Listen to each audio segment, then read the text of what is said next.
Hello, I am Follygon, and in this video, I'm going to show you what brushes I use. If you'd like to grab my custom brushes, you can do so at the link down below in the description. So I use the same roughly 4 brushes to create every single thing that I make, in a variety of different styles, from things that are more cartoony to things that are a little more sketchy and sometimes realistic, to all sorts of different things. And we'll be looking at all these different heads and how I apply these brushes in no particular order. Let's start off by mentioning 2 brushes very quickly that aren't necessarily custom brushes or anything like that. They're just default brushes, and that is going to be the Move brush and the Smooth brush. The Move brush and Smooth brush are simply default brushes, but it feels a little necessary for me to mention them because I use them so often. The Move brush, of course, is our main brush for pushing and pulling our polygons, making big changes, small changes, all sorts of changes to our head.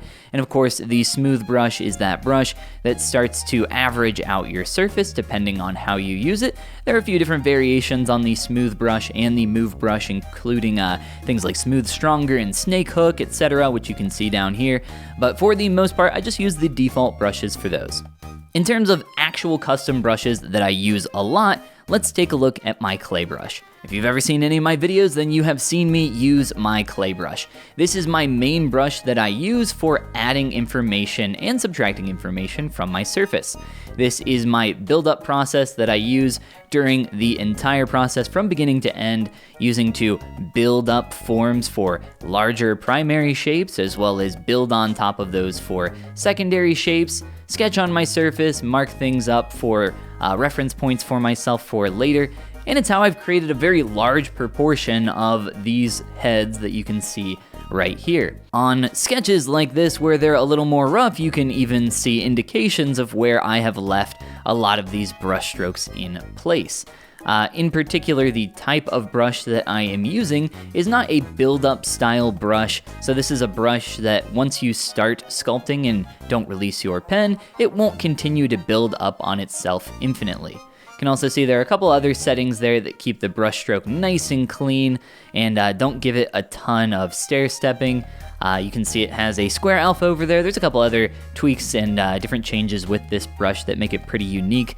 I like how clean it is when sculpting on my surface, and I like that I can get a little bit of some texture between my brush strokes while I am working. This brush can be used, like I said, for just about anything. I use this in replacement of a standard brush for adding all sorts of different forms to my characters, and as I said, it's one of my most used brushes. I could not do what I do without this brush. The second main brush that I use is my custom trim brush. I am a huge fan of my clay brush and trim brush in combination. When you are using something like a standard brush, you don't get a lot of the texture that you can see in my brush strokes that I'm getting here on my surface. But if you'd like to reduce some of that, the trim brush can be a great way to use these 2 brushes in combination to start flattening out, planing out your surface, and getting some more interesting form.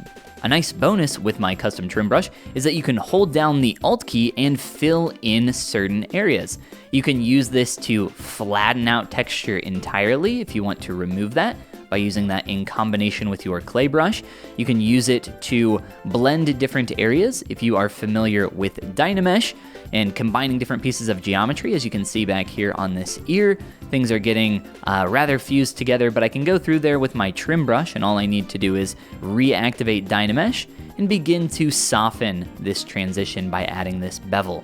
And again, I'm doing that by holding the Alt key with my brush. So it's really powerful to create with this brush in particular, as well as another brush that I'll show you here in a moment for blending between these areas, cleaning up your surface, and overall quickly going through in combination with the clay brush. The next brush I'd like to show you is my SharpSoft brush. This is kind of like a standard brush, but a little more powerful.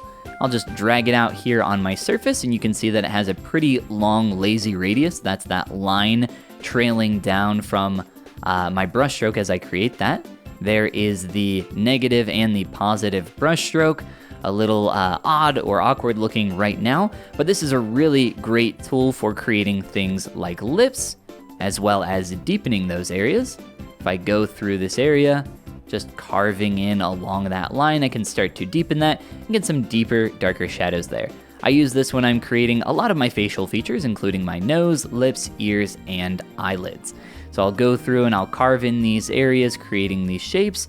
And if I need to later on in the process, if something's a little more finished, I can go through and get some nice fall off on my brush stroke, giving that a nice little gentle pull. As you can see, getting a nice fade off there at the end, creating a really nice stroke through that area. The last brush here that I want to talk about is my Mech brush, which is probably the brush that I get asked about the most. Let me just go ahead and use it here to go through this area. I'll use that maybe in combination with some smooth to soften out some areas and just create some interesting forms with this brush. This brush is kind of like a pinch brush and a SharpSoft brush combined, or some kind of standard brush. So not only is it pushing into the surface, as you can see here, it's kind of cutting in, but it's also pinching the surrounding geometry. This is really powerful for a lot of these stylized kind of SharpSoft shapes that you will see in my work. So I will often start with something like my SharpSoft brush, using that to begin creating the shape that I want, and then go back over top of that with something like my Mech brush here, and start to adjust that and either sharpen or soften other areas depending on the effect that I'm going for. Initially, what I like to do, if you have seen a lot of my videos when I am sculpting, I will block out a lot of my facial features for my characters with some extremely hard, sharp forms. This is a really powerful way to visualize where your surface is turning, how your shapes are coming together, and just get a general idea for the planes of not just your head, but your torso, whatever you are working on. So this is a really powerful brush for workflow in terms of visualization, but as you can see, it's also during the later stage a really powerful tool for creating some really nice, crisp, finished forms. You can see other areas down here where it's used a little more subtly, where I'm going from something that is a little more sharp and then fading and blending that out as that goes up. There is a concave or negative version of that right there, and here's a positive version where that nose or nostril is wrapping around and then very gently fading out as we wrap around that form. So still continuing those shapes, but having that really nice, beautiful fall off. And then of course, all these brushes are used in combination, not independently of themselves. They are most powerful when they are used together.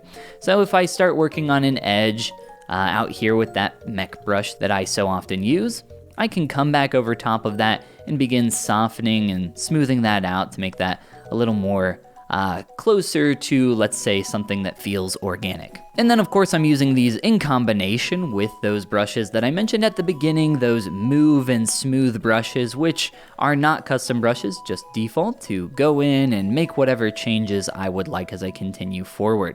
Starting to get a little more skeletal, so I would probably pare this down and start to go over top of these shapes, still defining maybe these sharp edges of the side plane and front plane of the face, but maybe going back in there, filling up some of these forms, and starting to again make them feel overall a lot more organic. Even on characters like this one, where I have some very soft round shapes, a lot of these brushes can be extremely handy. When you have characters that are completely full of sharp shapes or completely full of round shapes, they're gonna feel extremely boring because you need to have contrast. So down here you can see some areas where I've included some of these sharper angles, where we go from soft, rounded forms down here to the chin, where we have something that's a little more sharp. And that is of course quickly blended out and only used in a few subtle areas. I don't want to go through this entire character and sharpen up everything, of course. We want to keep those round feminine shapes specifically here, or at least I did when I was sculpting this bust. You can see other examples where I have gone through and blocked out areas of my surface, looking at the change of the front to the bottom portion of my nose, just to exaggerate that a little there, as I go through and start to use a couple of these brushes that we've already looked at to begin changing this shape ever so slightly. And I'll just go through as I normally would here, not really thinking about any particular direction, to see if I can start shaping this into something a little more unique than what it was previously. maybe give that some more taper. And then from the side, we could maybe give it, I don't know, maybe a little more upturn than what it had previously. Noticing it's starting to get away from me, so I'll go back to my clay brush, fill that in, go back to trim to soften out that edge for that transition. I love the shape of the wing of the nose, or the ala. And we'll just go through and soften, smooth that out. Some interesting shapes going on down here, but maybe we can blend those out with our clay brush. Try to make something new and more interesting as we blend down into the philtrum. I mentioned previously how we had some of those positive shapes for the nostrils rolling out.